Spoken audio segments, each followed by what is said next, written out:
Doing your best to stay healthy. Looking up health tips online could lead you through pages and pages when all you wanted to know is, how long is this erection going to last? Hey, it's okay. Inhale. Exhale. Welcome to the podcast sorting through policy, news, and wellness topics so you can stop being schmelthy and start being healthy. Welcome to Healthy Schmelthy.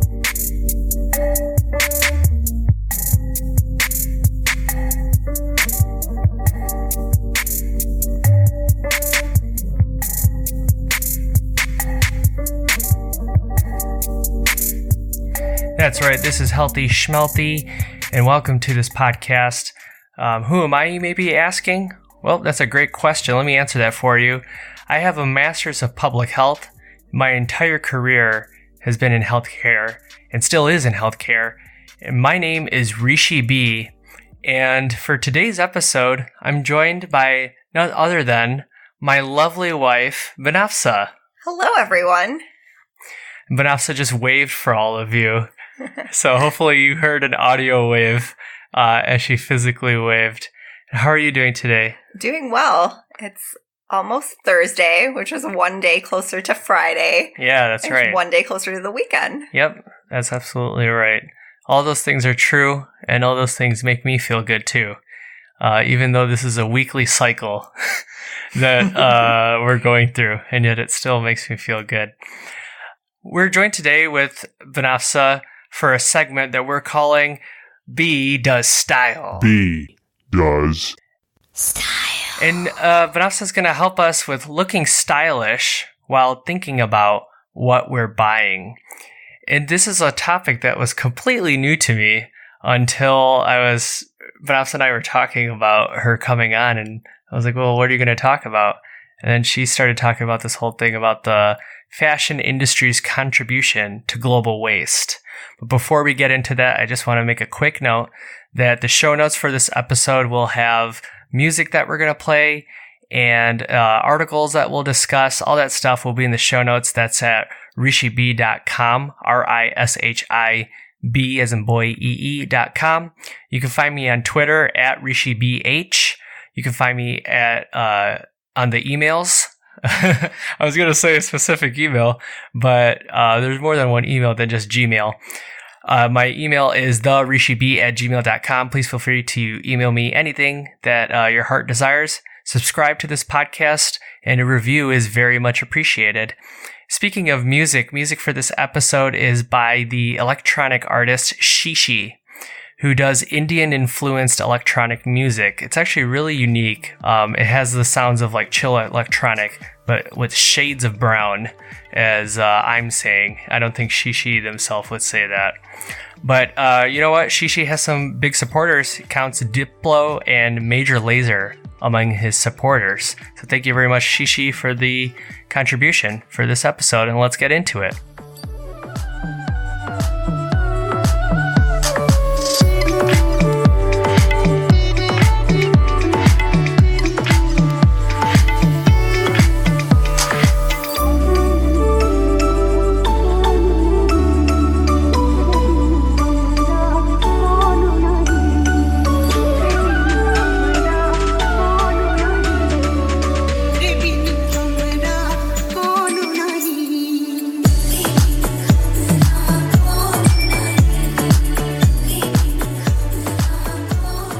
So we're going to talk about the fashion industry and its contribution to waste. But before we get too much into that, I kind of want to talk about why. What's the connection to this topic and healthcare? Well, according to the BBC, the world produces about 2 billion tons of solid waste every year. And just to conceptualize that, that's 800,000 Olympic swimming pools. So that's a lot of waste, solid waste. Yes. Yeah. And you may be thinking to yourself, depending on where you're living, I know Michigan is pretty recycle friendly. That's where I live. That's where Binafza and I live. We don't live in different states, fortunately. But so of that 2 billion tons of solid waste, 16% is recycled.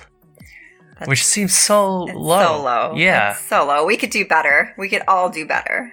Yeah, and 46% of that 2 billion tons are disposed of in unsustainable methods, meaning the way that the waste is being gained or being handled is contributing even further to some kind of negative impact.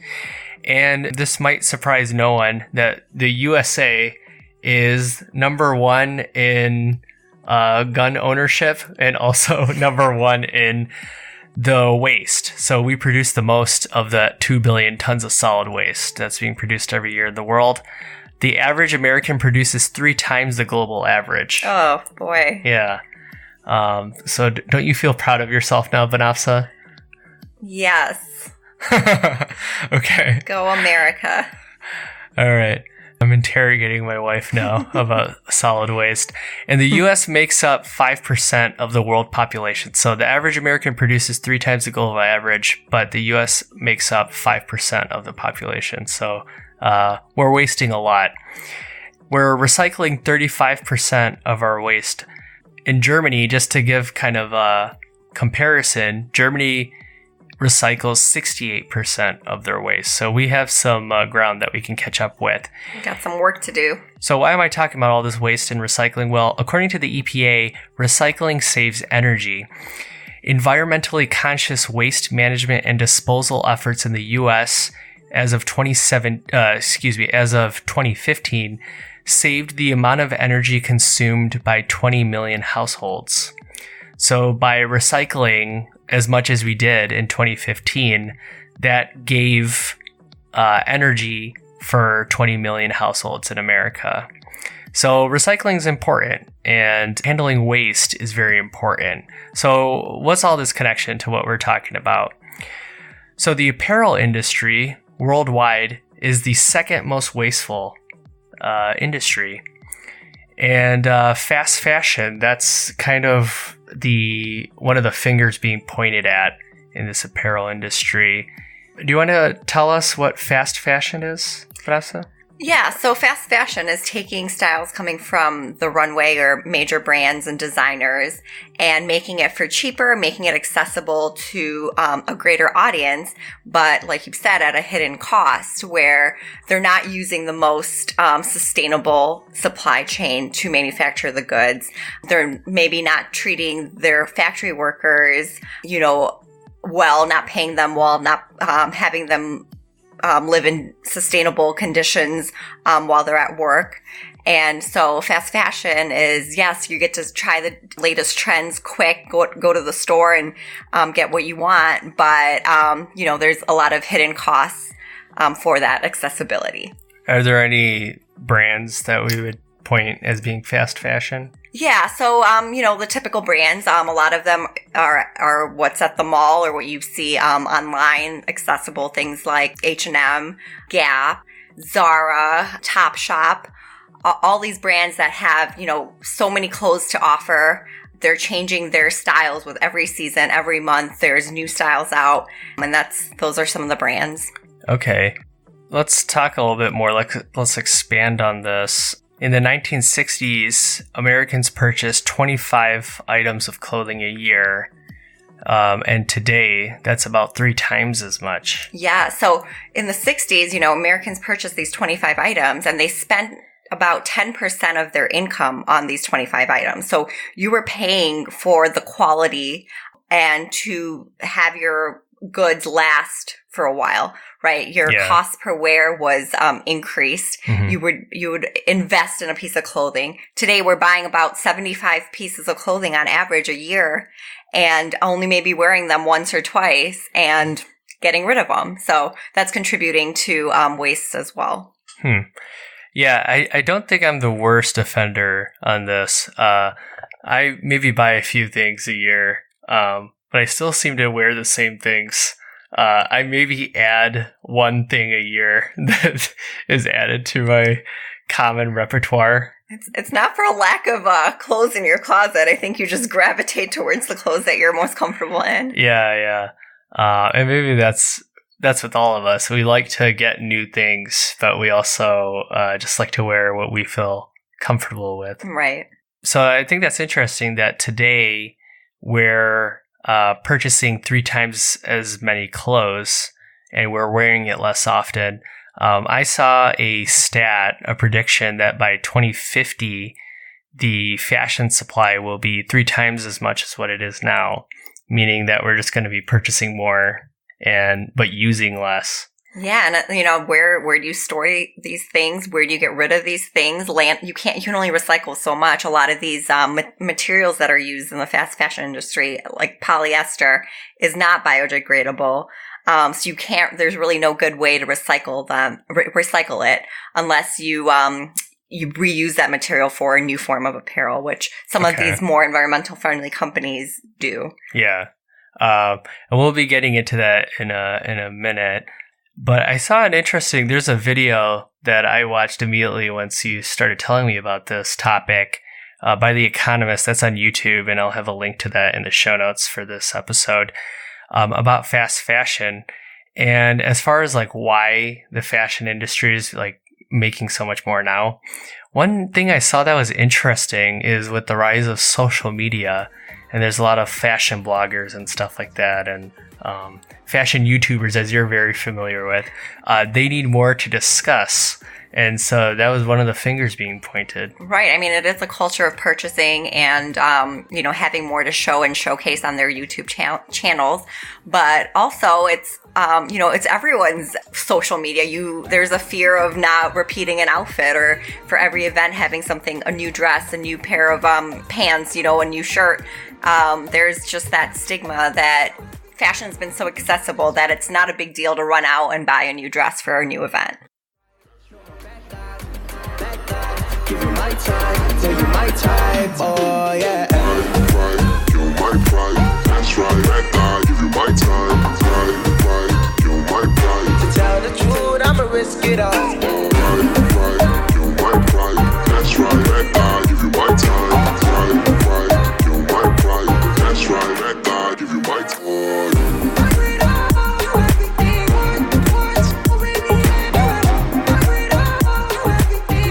So I think we have a picture now.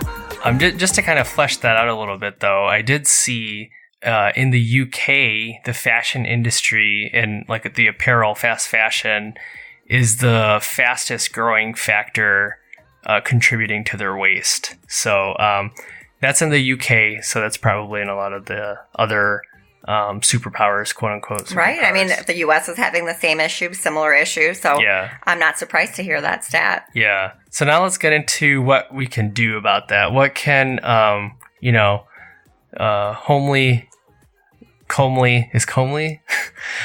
little Rishi living in Michigan, what can he do to help to stop this? Yeah, so I mean, I think just having that awareness is something that I'm starting to become more familiar with. I didn't really know a lot about this either, but just being aware that, hey, going to these stores and being able to purchase things so easily is impacting.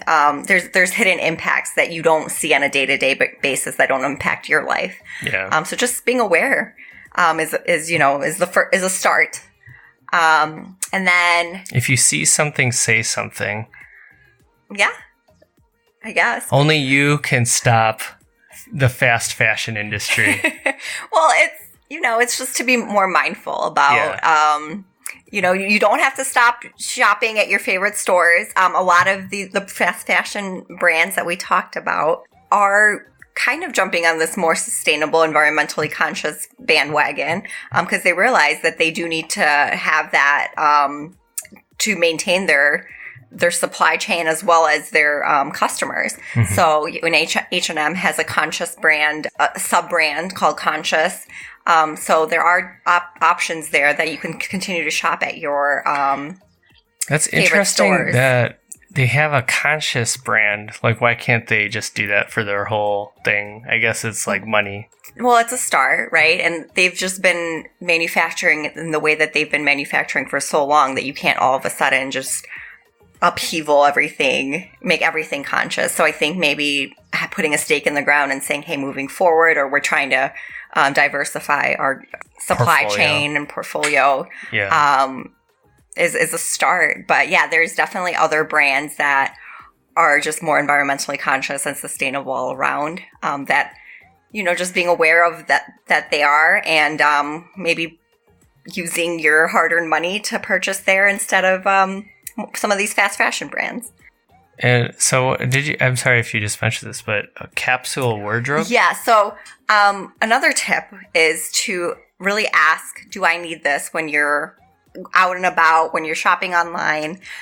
In I guess as a trade-off to this fast fashion world, people have been trying to develop a capsule wardrobe where they purchase neutrals and things within a color palette so that they can mix and match different outfits. You buy a brown sweater and a white shirt and brown pants, and then you can mix and match that with a green sweater or a yellow sweater, and that way you have less pieces, but it looks like you have different outfits. So it's mix and match. So basically buying basics, buying things that are of higher quality that will last longer, that you might be able to repair, instead of just buying something, wearing it once or twice, and then getting rid of it. Okay. And you mentioned polyester before, so we want to avoid polyester? Yeah, basically avoid non-biodegradable materials. Okay. So if possible, choose organic and biodegradable materials such as cotton and linen, or even recycle polyester. And those are able to be broken down. When recycled, they do break down, versus like polyester where it doesn't break down. Okay. So we do want to choose cotton and linen then. Okay, so those are biodegradable. Okay, gotcha. Yes. All right, and then any other tips? Yeah, so just increase cost per wear. So if you do, want to go out, you go out into the store and you really love something, just wear it more. Just hold on to it for longer and just wear it more often, and increase the cost per wear so that you're not purchasing as frequently, and just making sure that you really love what you purchase. So when I held on to my high school sweater that I had, it was a maroon sweater. When I held on to that for like 10 years after graduating from high school, I was doing a good thing. Yes, you were helping the environment. You were being sustainable. Wow. Yes. Even though I had like snot stains on the sleeves. Well, I didn't say to not wash your clothes. Washing is totally allowed. It's just okay. Don't buy things per season. All right, folks, you heard it here. Keep the things, but make sure you wash them. That's an important factor. Actually, a hidden benefit to you is spending less money. Like if you're not enticed to buy things and not buy the latest fashions and the latest trends, you're going to be saving money on the back end. So you can use that money to buy those higher end items or items that will last you longer. Okay, now here we go. I think this is probably the thing that people want to know. What are the companies that they should be looking at? Yeah, so companies to consider that are ethically sustainable are ones that you can look at for fair trade certification, blue sign certification, B Corporation certification, all these different types of certifications and practices. For example, like fair trade certification, they make sure that there's rigorous health and safety standards for their workforce. So where would you look that up, though? Usually a company's website will have that. Okay. A lot of companies are proud to have these certifications. So it's if they are certified, generally it's not like hidden deep down, and it's usually in their About Us section. It's usually up front, because it's something that they should be proud of, that they're supporting the workforce, supporting the labor force, supporting the environment. So fair trade, for example, is having rigorous health and safety standards, having no child or forced labor, having maternity and paid leave for their workforce, engaging in community empowerment activities. If any additional money goes back to the workers for community involvement and things to help them as a population. Blue sign approval is just a supply chain, that the supply chain is monitored to ensure safety for the environment, workers, consumers. The last one, B Corporation, is again similar, where the whole supply chain is taken into consideration. Basically, they do an audit of the whole supply chain and make sure that the social impact and the environmental impact meets their levels of acceptability. Okay. Yeah, the thing is I think there's a lot of things like this, these certification companies. I think that the struggle is having to look that up. You have to take an extra step, but I guess that's a small price to pay for Earth. Yeah, and it honestly, it's a simple Google search. If you're concerned enough about it, or if you're wondering what a company's supply chain ethics are, it's out there in Google. It's very easy to find. Yeah, and like I said, the ones that do adhere to some of these practices, they're proud of their certification, so it's easier to find. Okay. Yeah, and just kind of empirically from myself, I was watching you kind of flip through the B Corp. That one seemed... They had a very mobile-friendly and, just a very consumer-friendly website and setup, so you can get the companies very quickly. Yeah, so there's the B Corporation. I think it's bcorporation.net. The way that it's set up is you can just go on there and by industry find companies that are B Corporation certified. So it's more than just the apparel industry. There's the legal field. There's even auto mechanics. So just all sorts of different categories. If you want to choose a more environmental friendly option, it's out there. It's a quick Google search. Okay. The trailblazers in this for sure is Patagonia. Patagonia has all the certifications as I mentioned above, and the mountain. Patagonia, the outdoor lifestyle. Oh, it's a feel good company. Oh, I thought it was a mountain. That too, it is. Okay, but it's named after that mountain. Wow, mind blown. And yep, so it's a mindful supply chain promoting, blue sign, fair trade, B Corp, and one of my favorite things is that they promote a repair culture over a repurchasing culture. So they have repair vans going through all over the United States and Canada, so that like a van might come by and you can bring your Patagonia clothes and have them repair it for you. Or you can, basically it's like a lifetime warranty where you can like send your clothes in and they can repair it for you. So they really promote trying to get as much life out of your clothes as possible. Okay. And focus on repairing items. And, they might be a little more on the expensive side, but it's worth it. You're really paying for that longevity. Okay. Any other brands? Yeah, so other brands, my Birkenstocks, I really love them. They're made well. They have great quality. So, when you purchase a pair of Birkenstocks, they're going to last for years to come. Okay. And then Allbirds is another one of my favorite brands for shoes. I love Allbirds men too. And women's shoes. Super comfortable, all natural made materials. Another brand, this is kind of an online brand, online famous as Everlane. I bought some clothes and shoes from there, and they're very transparent about their supply chain, and they have ethical production practices, so you know exactly when you're buying a piece of clothing, which factory and what country it was made, and the history about that factory. Okay. All right, so we'll put up a list in the show notes, I think, so people can find that pretty quickly. I'll put out a tweet or something just so that people can find that on the social medias at RishiBH. Thank you very much for sharing all this about the fast fashion industry. I had no idea.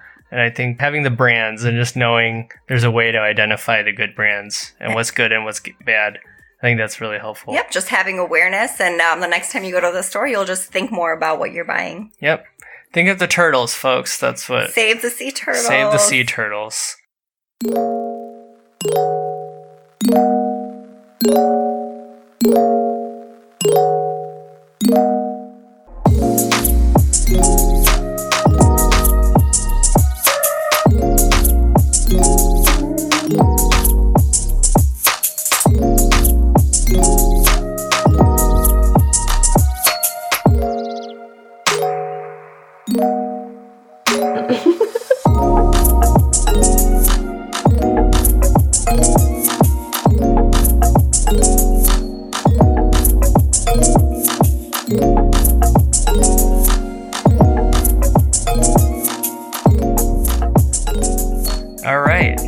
So that's the fashion news with B does style. B does style. And now we're going to get into what's the latest in the healthcare news. Let's talk about what's the haps with the healthcare.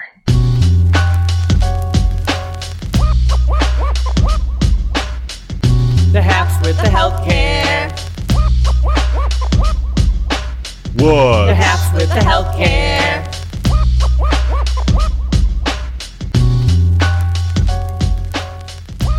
Okay, so what's the latest in healthcare news? What's the haps with the healthcare? Are you wondering this, Binafza? What's the haps? What is happening, haps? Okay, well, the top two stories going on right now is drug prices and the Affordable Care Act. Those seem to be the two big ones in the news right now. I'll have these at the show notes for this episode. I'll be sharing these two articles with all the listeners. The first one is from the New York Times.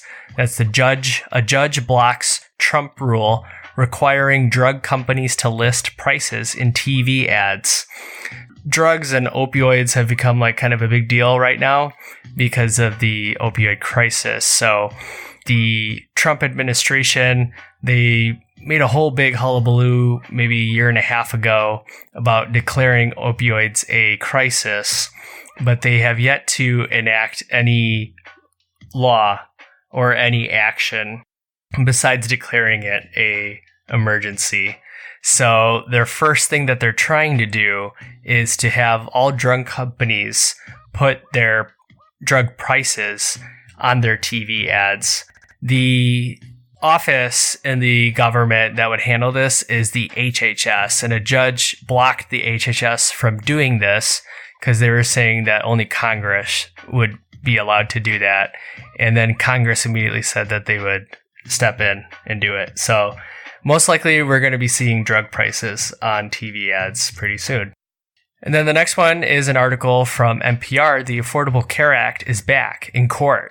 5 facts you need to know. Wow, thanks NPR for crunching all that for us and putting that into 5 little tidbits. Basically, all you need to know about the Affordable Care Act is it got into law back in the day. And since then, things about the Affordable Care Act have been chipped away. And it's still law, but basically our current administration isn't enforcing it. And so now there's been multiple attempts to make the Affordable Care Act, aka Obamacare, unconstitutional, and the latest attempt is in New Orleans right now as we speak. And so you can get that article if you want to find out more information about that. And for more news, make sure to follow me on Twitter at RishiBH or check out my Facebook page where I'll be sharing all this. Oh my gosh, what is this? Holy cow, I think there's one story that I missed. You did? Yeah. Where's it hiding? Oh, wait, let me see here. Oh, but I don't know if you could believe this. I barely believe it. But could it be possible that there's actually some good news? Good news, everyone! Okay, Binafza came here to share some fast fashion news, but I think she also has a positive news story for all of us, or a positive story, I should say, for all of us. Yeah, so Please share. It ties in with today's topic of fast fashion and actually has to do with the company Allbirds. Okay. So I bought a pair of Allbirds about a year ago and love them, wore them all the time, wore them to work, wore them on the weekends, just wore them constantly. And now a year later, I have developed a small hole in the top of my shoe where my big toe is. And so I was really bummed out about it. I decided to reach out to Allbirds and was wondering if they had any, repairing opportunities there. Could I send my shoes in? Would they repair them or recycle them? Just so that I wasn't adding to waste. So they got back to me and they said, oh, could you please send us some pictures? We'd like to just learn more about the problem that you're seeing. And so I did. And they got back to me and they said that they would replace my Allbirds and I would have to send my shoes that are worn and torn back to them.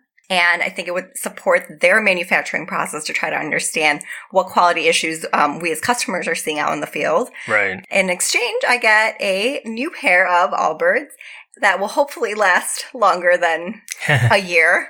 Yeah. But I am thankful. I really appreciate Allbirds and really appreciate them taking my feedback into consideration. And also the customer service experience was amazing. Shout out to Regina at Allbirds. Nice. Regina at Allbirds. Big shout out. Yeah, I think after a year, I think it is pretty typical that you're going to have something on your shoes, but how many companies really are going to replace? And I wasn't actually even looking for that. I wasn't trying to get a new pair of shoes or an exchange or anything like that. I was just simply asking if they were going to be able to repair them or if I could send them back to just be recycled and for them to use within their supply chain again. Yeah. It all worked out in a nice, lovely way. So I am happy and thankful. Yeah. Well, I don't think anyone could ask for much more. So thank you, Binafza, for my lovely wife, Binafza, for sharing that positive story. I always like to have a nice positive story. Thank you, Rishi B, for having me on your Healthy Schmelthy podcast. Yeah, no problem. And I think we'll be having you back for B Does Style. B does Style. Another segment, another night. Yeah. And thank you all very much for listening to this episode. Like I mentioned earlier, all the articles and stuff that we used for information and fact finding, we'll be sharing at the show notes for this episode. That's at that's at rishibee.com, RISHIBEE.com, which will include the fast fashion video, which I found really informative, by The Economist. That's a YouTube video. So show notes will be there. Make sure you subscribe to the podcast and give me a review if you feel like taking that extra step. That's very much appreciated. You'll have my undying respect, and I'll even buy you a double shot of whiskey and give you a back rub. My email is therishib@gmail.com. You can tweet me at rishibh. Once again, thank you very much to the electronic music artist Shishi for the music for this episode. Shishi makes good music and may also make pee-pee. I'll have to cut that out. Okay, everyone. Thank you so much for listening. Wash your hands and make sure you stay schmelthy.